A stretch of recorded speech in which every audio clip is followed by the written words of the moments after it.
Yo, ¿cómo están? This is Wild on Twos, and thank you for joining my channel.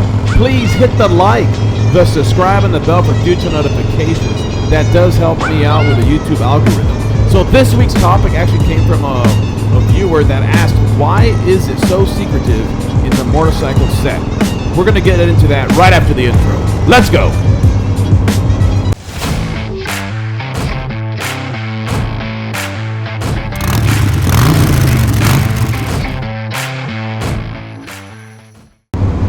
Yo, ¿cómo están? It's Wild on Twos. Again, thank you for joining my channel on this nice, cold, wet day in San Antonio, Texas. So this week's topic actually came from a viewer that asked, why are we so secretive in the motorcycle set? Or bikers in general. And, of course, that goes back, let me get to the left, make sure I don't get hit by a car. But that always goes back by starting way back, obviously, right after World War II. But clubs have secrets, and most of these secrets have nothing to do with crimes or anything bad. Are there any drug use around the set? Yeah, but that's an individual basis. Some clubs forbid any drug use at all, and that's a quick way to get booted from the club if you get caught, or some clubs may not bat an eye. So every club is different, but just because they're so secretive does not mean they're doing something wrong or they're hiding something big. This goes back to anything from the patches itself. You got to remember, these patches have a lot of meaning to members of clubs or even independents that put some patches on. Some of these patches mean something to them. Independents will be more freely to talk about their patches if you ask them what they are. If you ask that to a club member, you're going to get a different response. They tell a story, and only the guys in that club know what they mean and what they tell. Sometimes patches will mean something totally different. The same patches will mean something totally different in another club. So that's why what you hear from one club to the next will be different.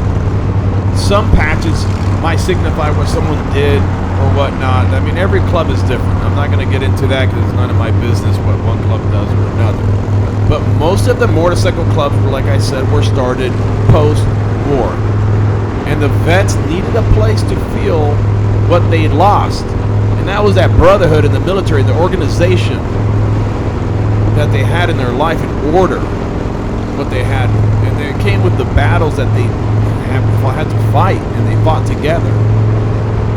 And just like when you serve your country, club members are also expected to follow certain orders. And I think I read that somewhere before, and I can't remember where. But I remember they were talking about a whole article about the war, and when they left, they were lost and felt very not themselves, and not really, they couldn't fit into any other part of society. So what made them comfortable were the other guys that were post-war and went through the same experiences as they did.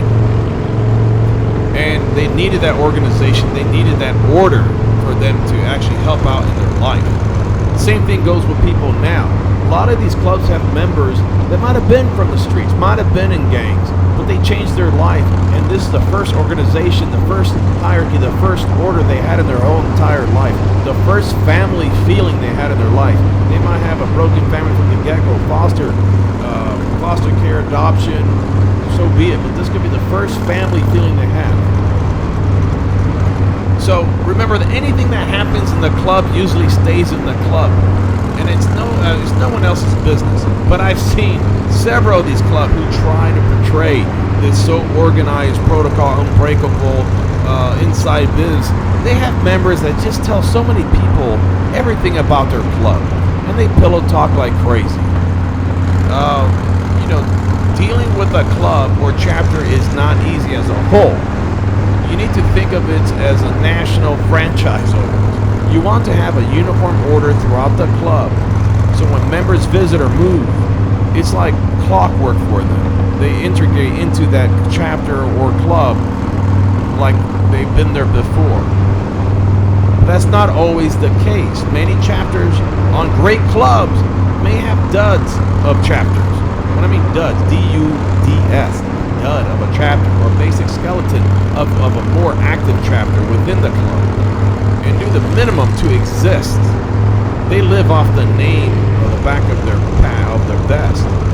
Like I said, I always say the man makes the patch doesn't make the man. And some of these chapters, they live off that name.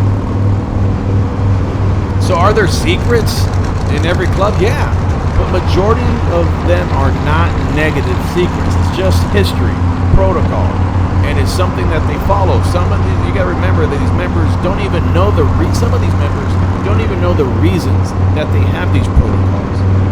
If you ask them, they just do it because that's how it's always been from the start. So just because they keep things to themselves doesn't mean they are doing crimes or hiding something so intricate. Many organizations and other associations like the Masons, American Legion, heck, even frats, fraternities have their own protocols and secrets. And the secrets is just to keep it for themselves. It's something that they have that no one else has. It's a bond that they have that other people won't have. Knowing something some other people don't know is something. It gives you an advantage. Remember, back in the day, there was a lot of secrecy for other clubs because back then there was more battles between clubs. There's secrets you don't want to tell. There's things you don't want to know about a member. There's places that you don't want them to know. There's areas and addresses, and you don't want to give up your information, not including your law enforcement. You just don't know who's who. It's not mean that you're doing something wrong, but you don't want to give all this narrative to the media and to the police department and to people what they believe. So you got to remember when it sounds like there's all these secrets in the Border Scouts that there is, but it doesn't mean it's negative. It's just none of your freaking business. It's not my business. And that's why this is such a general video. I've just been asked that several times. Why is it so secretive? On my channel, I don't talk about names of clubs. I don't mention names of people. I won't talk bad about other channels. That's not me. That's not my business. So the things that you got to remember is that, yes, there's secrets in the clubs, but the majority of the time it's an organizational inside protocol that keeps things running like clockwork. It's like a Pratt Whitney turbine engine. It's just bulletproof and it's going to keep on running as long as you feed it. So as long as everybody follows what the protocol is, it keeps things running. Remember, every chapter, every club, there's like, it could be 20 members, 10 members, 15 members, not including a national club. That's hard to keep grown-ass men in order, organized, and everybody walking the same in unison. So, if you guys want to leave comments in the comments section, let me know what you guys think. The guys in the clubs, you don't have to say much, but people in clubs, do you think the secretive is that making people feel negative toward clubs or that they're doing something? I mean, I just think it might keep an allure into the atmosphere of a club and give it a little advantage of some type of uniqueness. So, hope you guys enjoyed this quick little video on this wet day. Hopefully you guys check out the Neutral Zone with Hollywood, myself, and Brian the Biker at 6 p.m. Central on Sunday. A special guest every week. So, till next week, much love and respect. Peace.